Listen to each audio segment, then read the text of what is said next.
Las familias mexicanas y especialmente los niños enfrentan hoy una de las mayores amenazas de historia y no estoy exagerando. Y es que el Senado acaba de aprobar una reforma sobre derechos humanos que aunque tiene cosas muy buenas, también tiene otras muy malas.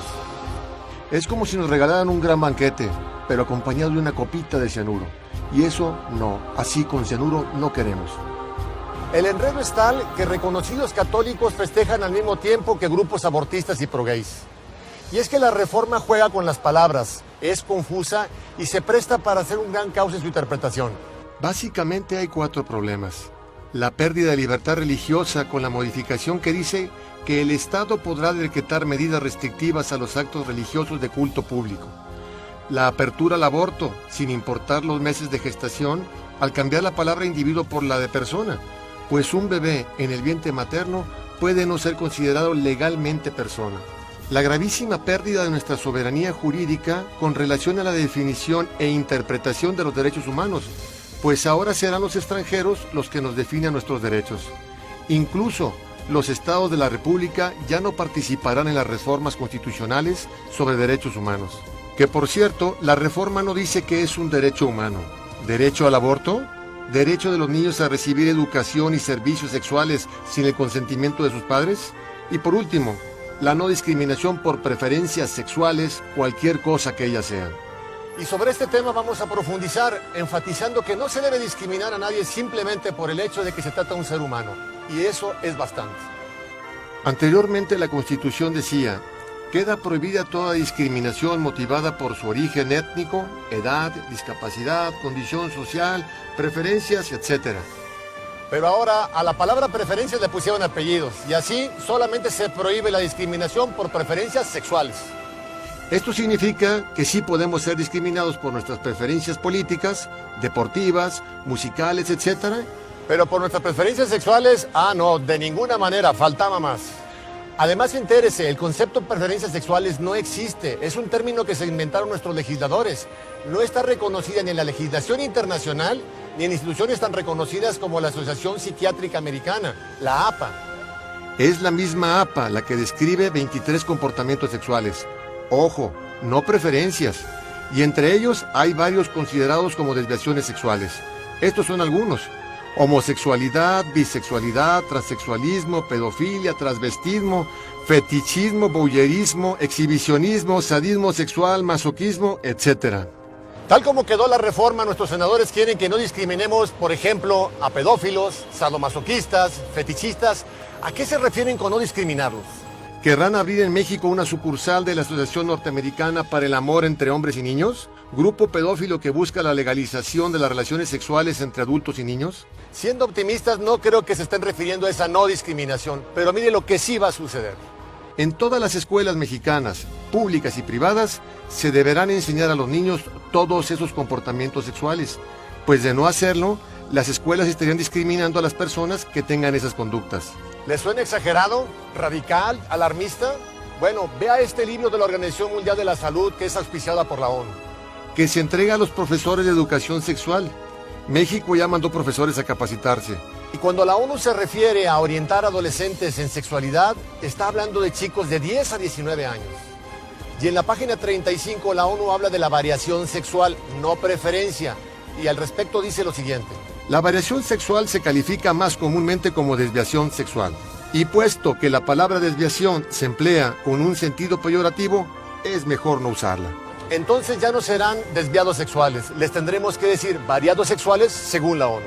Y en la página 36 nos indica cuáles son algunas de estas variaciones, que dice no son necesariamente nocivas. Imagínese una clase de quinto de primaria hablando de sadomasoquismo o transexualismo.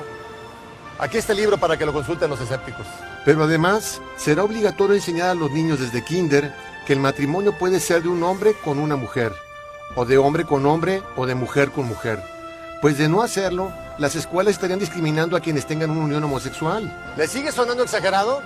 Déjeme decirle que a escondidas el gobierno mexicano ya empezó a educar en la homosexualidad desde kinder. Ve aquí un ejemplo.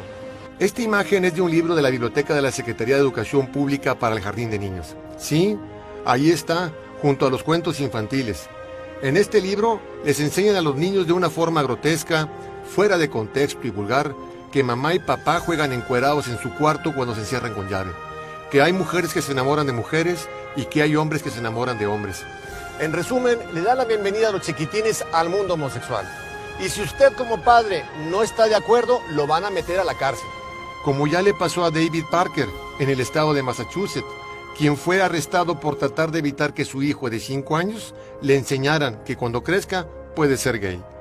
En Alemania, una madre de familia numerosa pasó 43 días en la cárcel por haberse negado a someter a 3 de sus hijos a las lecciones de educación sexual del Estado, donde a los niños se les enseña: mi cuerpo me pertenece, así que yo puedo hacer con él lo que yo quiera. Y al día de hoy han sido sentenciados 53 padres por lo mismo. Para allá vamos.